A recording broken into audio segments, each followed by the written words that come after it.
Subscribe करें हमारे channel को, बेल आइकन को भी दबा दीजिए ताकि हमारे नए नए वीडियोस का आप बिल्कुल मिस ना करें। सो बिना किसी देरी के चलते इस वीडियो को शुरू करते हैं। सो एपिसोड की स्टार्टिंग में हमें युआन तियानजन को दिखाया जाता है जो कि beast king of the shadow को समन करता है, जो कि एक किंग रैंक का बीस्ट होता है और वो बीस्ट को समन करते हुए उसके साथ मर्ज हो जाता है। जो कि देखते हुए सुपिंग कह रहा होता है कि अपने स्टार पेट के साथ मर्ज हो सकते हैं, ये तो काफी अच्छा है। दूसरी तरफ वो जो युआन तियानजन होता है वो कह रहा होता है, मैं युआन तियानजन हूँ, blue star legendary battle master of battle bats, और अब मैं तुम्हें सबक सिखाऊंगा, मैं तुम्हें मार डालूंगा। जो कि देखते हैं वहाँ पे सारे के सारे जो एल्डर होते हैं वो काफी ज्यादा रन होते हैं और वो लोग कह रहे होते हैं क्या ये कोई सीक्रेट टेक्निक है जो कि सिर्फ लेजेंडरी रैंक पर ही महारत हासिल की जा सकती है। ये तो पहली बार है जब मैंने मास्टर युआन तियान को पहली बार ऐसे रूप में देखा। तो दूसरा बंदा कह रहा होता है ये तो काफी ज्यादा डरावना है, मर्ज के बाद उनकी कॉम्बैट पावर ये काफी ज्यादा पावरफुल हो गई है। ये अब वैसी फाइट नहीं है जिसमें हम लोग शामिल हो सकते हैं, चलो अब यहाँ से चलते हैं, नहीं तो हम लोग मारे जाएंगे। दूसरी तरफ जो युआन तियानजन होता है वो काफी ज्यादा गुस्सा हो रहा होता है। जो कि देखते हुए दाजुआन कह रहा होता है, मास्टर युआन तियानजन प्लीज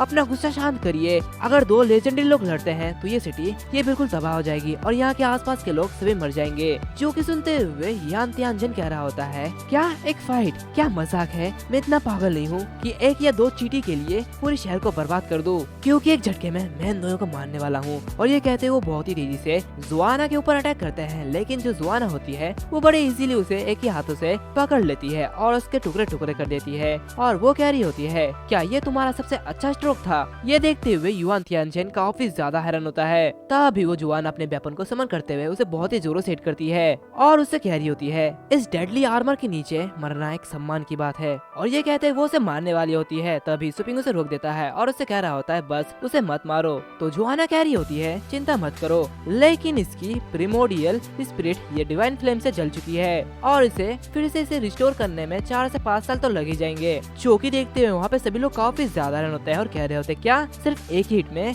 इसने ये कर दिया। ये सब देखते हुए सुपिंग कह रहा होता है, क्या तुम लोग अभी भी यहाँ पर हो, जल्दी आओ मेरे पास आओ। फिर हमें कुछ समय बाद का सीन दिखाया जाता है जहाँ पे सुपिंग के सामने उसकी बहन और उसकी मॉम सो रही होती है। सुपिंग कह रहा होता है उठ जाओ। तो उठते हुए सुलिंग कह रही होती है, मुझे थोड़ा चक्कर आ रहा है, आखिर मॉम को क्या हुआ, मॉम के साथ क्या गलत है। तो सुपिंग कह रहा होता है मॉम शायद थक गई होगी तो उसे थोड़ी देर के लिए आराम करने दो। तभी अचानक से सुलिंग के सामने म्यू आ जाता है। जो कि देखते हुए सुलिंग काफी ज्यादा घबरा जाती है। म्यू उससे कह रहा होता है, हेलो मिस्यू। उसकी ये आवाज और उसका ये चेहरा देखते हुए सुलिंग काफी ज्यादा घबरा जाती है और कह रही होती है, क्या ये लोग यहाँ पे कैसे हैं और ये लोग कौन है। तो म्यू कह रहा होता है, मिस म्यू आप मुझे प्यार से लिटिल म्यू कह सकते हैं। तो दूसरा बंदा कहता है, आप मुझे लिटिल टांग कह सकते हैं। तीसरा लड़का कहता है, आप मुझे लिटिल यू कह सकते हैं। और चौथा वो कह रहा होता है, आप मुझे किंग बुला सकते हैं। जो कि देखते हुए सुलिंग काफी ज्यादा घबरा जाती है और सुपिंग से कह रही होती है, ब्रदर सुपिंग आखिर यहाँ पे क्या तमाशा चल रहा है और आखिर ये सब मेरे घर में क्यों है, आखिर ये सब क्या चल रहा है। तो सुपिंग कह रहा होता है, ये सभी मेरे कैदी है, नहीं शायद ये ट्यूटर है जिन्हें मैंने आपको सिखाने के लिए यहाँ पे हायर किया है। ये सुनते हुए सुलिंग कह रही होती है, क्या आपने अभी अभी तो कहा था कि ये सारे के सारे कैदी है और ये नीचे ट्यूटर के बारे में क्या आप मुझे पागल समझते हैं। तो सुपिंग कह रहा होता है, यहाँ तक कि अगर तुम अपनी क्लास में पहली हो तो ये सिर्फ जहाँ तक फैंगशंग है वहाँ तक ठीक है, हम एलिट लीग के स्टार के करीब है और इस दौरान ये सभी के सभी तुम्हें कुछ स्किल्स सिखाएंगे जो कि एकेडमी में नहीं है। तो ये सुनते हुए सुलिंग उन लोगों से कह रही होती है, तो प्लीज आप लोग मुझे क्या सिखा सकते हैं। जो कि सुनते हुए ल्यू कहता है, लिटिल ल्यू को द किंग ऑफ पॉइजन के नाम से जाना जाता है, मैं तुम्हें 9th लेवल के पॉइजन टेक्निक को सिखा सकता हूँ। तो क्वीन कह रहा होता है, लिटिल किन द रिटर्निंग नर्फरेज के नाम से जाना जाता है और मैं तुम्हें कुछ 9th लेवल के हीलिंग और स्ट्रेंथिंग टेक्निक को सिखा सकता हूँ। तांग कह रहा होता है, मुझे स्नेक हार्ट के नाम से जाना जाता है और मैं तुम्हें 9th लेवल के वेपन और हिडन मैकेनिकल आर्ट्स के बारे में सिखा सकता हूँ। और म्यू कहता है, मुझे पीस टेम्परर के नाम से जाना जाता है और मैं तुम्हें 9th ऑर्डर के स्टार पेट्स के स्किल्स को कंट्रोल करना सिखा सकता हूँ। उसी के साथ साथ मैं तुम्हें एक मून ड्रैगन पपी दे सकता हूँ। जो कि देखते हुए सुलिंग काफी ज्यादा होती है और कह रही होती है, ये सभी 9th ऑर्डर के हैं और यहाँ तक कि वो मुझे silver frost star moon dragon puppy दे रहा है जो कि 8th ऑर्डर का है, ऐसा कैसे हो सकता है, क्या ये कोई सपना तो नहीं है। और सुलिंग सुपिंग से कह रही होती है, ब्रदर सू क्या ये सभी जो कह रहे हैं क्या ये सच है, क्या इन लोगों पे ट्रस्ट करना चाहिए। तो सुपिंग कह रहा होता है, ऑफ कोर्स। और हमें 3 घंटे पहले का सीन दिखाया जाता है जहाँ पे जो युआन तियानजन होता है वो उन लोगों के सामने झुका हुआ होता है। जो कि देखते हुए सारे के सारे एल्डर काफी ज्यादा रन होते हैं और वो लोग कह रहे होते हैं, हम सभी माफी मांगते हैं, हमारे पास आके थी लेकिन हमने पहचाने नहीं कि आप कौन हैं। और ये सभी के सभी सुपिंग के सामने झुक जाते हैं। तभी सुपिंग धीरे से जुआना के कान पे कह रहा होता है, क्या तुम किसी कर्स या फिर स्पेल के बारे में कुछ जानते हो। तो ये सुनते हुए जुआना कह रही होती है, क्या तुम मजाक कर रहे हो, ये गॉड एक महान और दयालु भगवान है और ये इस तरह के गिरे हुए काम नहीं कर करती, लेकिन मैं तुम्हें 2 स्टाफ पॉइंट दूंगी। तुम्हें चिंता है कि उनके दिल पे पछतावा है। तो ये सुनते हुए सुपिंग कह रहा होता है, हाँ मैं कंट्रोल बनाए रखना चाहता हूँ। तो ये सुनते हुए जोआना अपनी पावर को अनलॉक करते हुए कह रही होती है, ठीक है मैं इसे सिर्फ पॉइंट के लिए कर रही हूँ। और ये कहते ही वो अपनी पावर से उनके माथे पे तिलिस्मान लगा लेती है और उन्हें अपना सर्वेंट बना लेती है, जो कि देखते हुए दाओ जुआन काफी ज्यादा हैरान होता है और वो अपने मन में कह रहा होता है, ये गॉड ये तो काफी ज्यादा पावरफुल है, और ये बच्चा जो कि एक रैंक मास्टर है, उसके कंट्रोल में इतनी पावर कैसी है, उसके पास इतनी ज्यादा पावर कैसे आई। मैंने ब्लू स्टार में इतना स्कैरी स्पेल कभी भी नहीं देखा, क्या ये किसी दूसरे गैलेक्सी से तो नहीं है? अगर यही मामला है तो इस दुकान में छिपा हुआ ये मास्टर ये एक लेजेंडरी रैंक के रूप में इतना ज्यादा सिंपल नहीं है।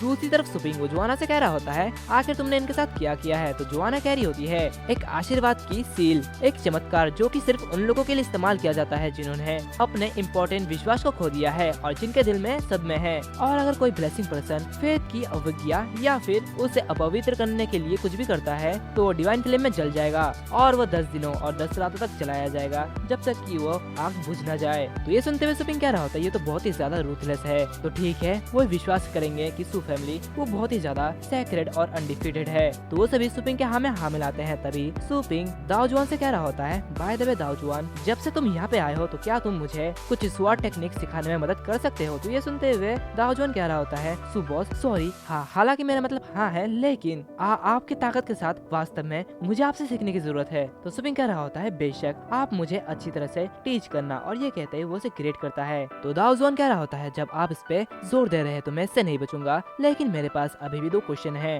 पहला यह है कि मेरी स्वाट टेक्निक एक्सट्रीमली डिस्ट्रक्टिव है, तो आपको सही जगह खोजने की जरूरत है। और दूसरा, क्या आप सच में स्वाट का यूज करते हैं या फिर नहीं? और आपको देख के मैंने जितना ऑब्जर्व किया मुझे लगता है कि आपकी कॉम्बैट प्रैक्टिस या आपके फ्यूचर द्वारा की गई है। तो ये सुनते हुए सुपिंग कह रहा होता है, इसके बारे में चिंता मत करो और अपनी कॉन्टैक्ट इन्फॉर्मेशन या हमें दे दो। कुछ दिन में मैं एक स्पेशल ड्राइव रेंज प्रिपेयर करूंगा और तुम्हें कॉन्टेक्ट कर दूंगा उस समय। फिर हमें पर्जन का सीन दिखाया जाता है जहाँ पे सुपिंग सुलिंगो से कह रही होती है, इन शॉर्ट तुम उनसे सीखना सुनिश्चित कर सकते हो और उसके साथ साथ उनकी अच्छे से देखभाल कर सकते हो। वैसे मेरा दुकान पे वापस जाने का समय लगभग हो गया है तो मुझे चलना चाहिए। और ये कहते सुपिंग आगे बढ़ रहा होता है कि तभी उसे वही कस्टमर वाली का कॉल आता है और वो उससे कह रही होती है कि वो प्रॉपर्टी जो कि सुपिंग ने ऑर्डर किया था और उसी के साथ साथ फायर स्केल ब्लड ड्रैगन वो वापस डिलीवर होने के लिए तैयार है। तो क्या मैं पूछ सकती हूँ कि आप अभी अवेलेबल है कि नहीं? तो ये सुनते हुए सुपिंग अपने मन में कह रहा होता है, जैसा कि पेशेवर टीम से एक्सपेक्टेड की जा सकती है, एफिशिएंसी ये वास्तव में काफी ज्यादा हाई है। और सुपिंग कह रहा होता है, कोई बात नहीं, मेरे स्टोर में आओ और मैं उसे वापस पहुंचा दूंगा। फिर हमें 10 दिन पहले का सीन दिखाया जाता है जहाँ पे सुपिंग अपने स्टोर पे चले जाता है। एंड इसी के साथ साथ ये जो एपिसोड है वो भी यहाँ पर खत्म होता है। और अगर आप लोगों को ये एपिसोड अच्छा लगे तो लाइक करना, शेयर करना, सब्सक्राइब करना मत भूलना, साथ ही साथ बेल आइकन को भी दबा देना। तो मिलते हैं अगले वीडियो में, तब तक के लिए बाय बाय।